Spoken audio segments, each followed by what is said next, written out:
Welcome. आज की इस खास चर्चा में हम शरीर के एक ऐसे हिस्से के बारे में बात करने वाले हैं जिसे अक्सर हम सिर्फ जेनेटिक्स का बहाना देकर इग्नोर कर देते हैं।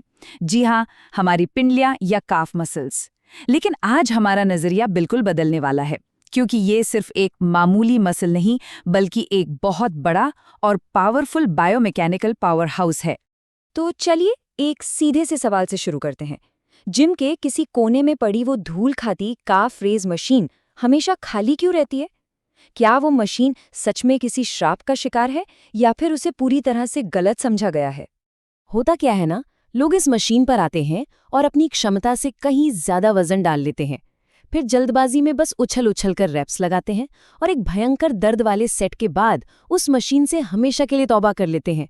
ये सारी गलतियां इस मिथक को और पक्का कर देती हैं कि कार्ब्स को ग्रो करना तो भाई नामुमकिन है।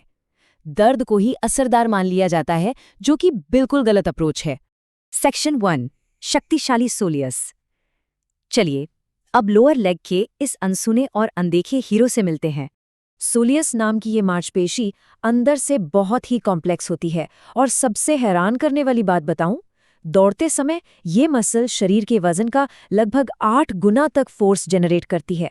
और मजे की बात यह है कि ऐसा सिर्फ तेज स्प्रिंटिंग में नहीं बल्कि एक हल्की धीमी जॉग के दौरान भी होता है। बस सोचिए हर कदम पर कितना भयंकर दबाव पड़ रहा है।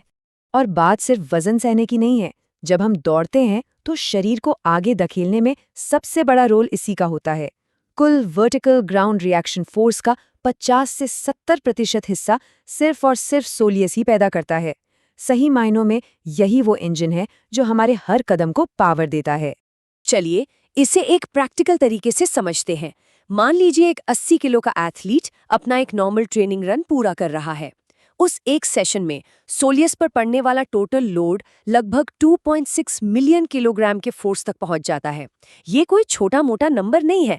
26 लाख किलो का संचयी दबाव ये साबित करता है कि ये मांसपेशी असल में कितनी ज्यादा मजबूत है।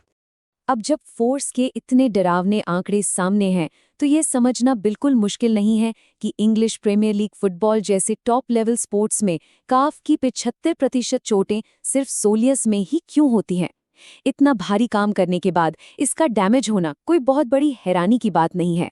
सेक्शन 2, काफ स्ट्रेन एनाटॉमी। तो आखिर ये मसल्स टूटती कैसे हैं?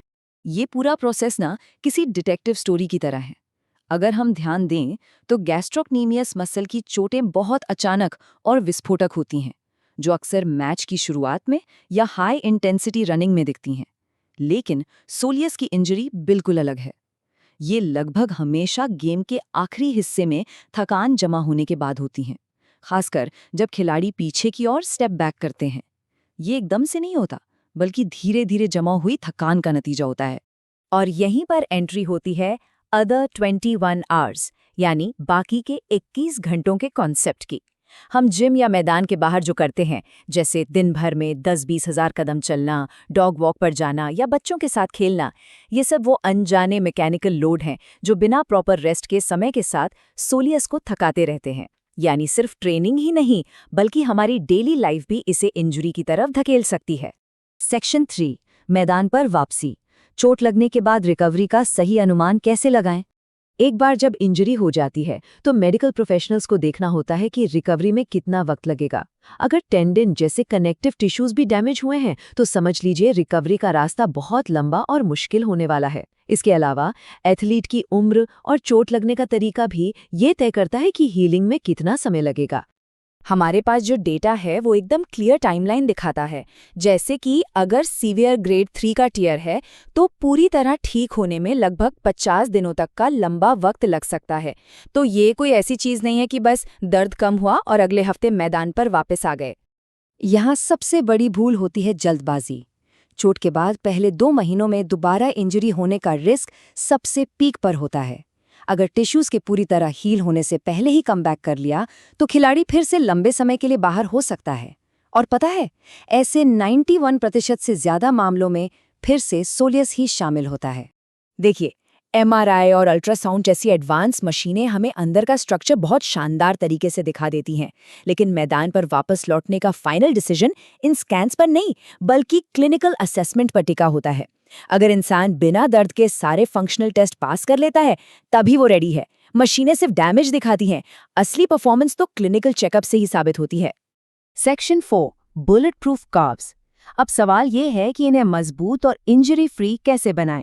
इतने भारी लोड और इंजरी के रिस्क को समझने के बाद अब सही रिहैब और स्ट्रेंथनिंग की बात करना बहुत ज़रूरी हो जाता है।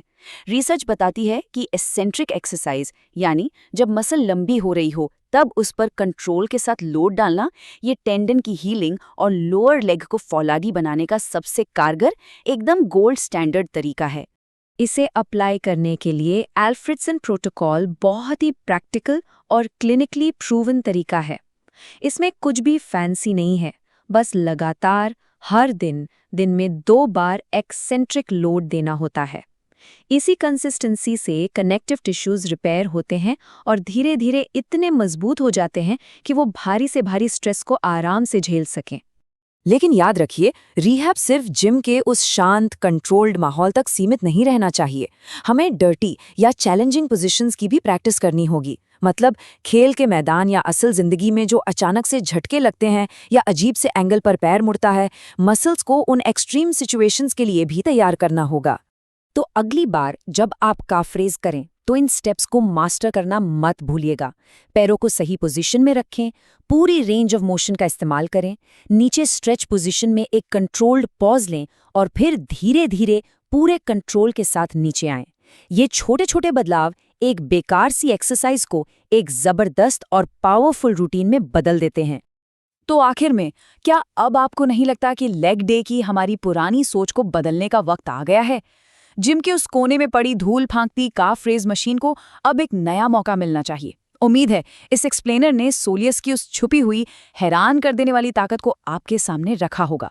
अब वक्त है इस नॉलेज का इस्तेमाल करके अपने कॉल्स को सच में बुलेट प्रूफ बनाने का।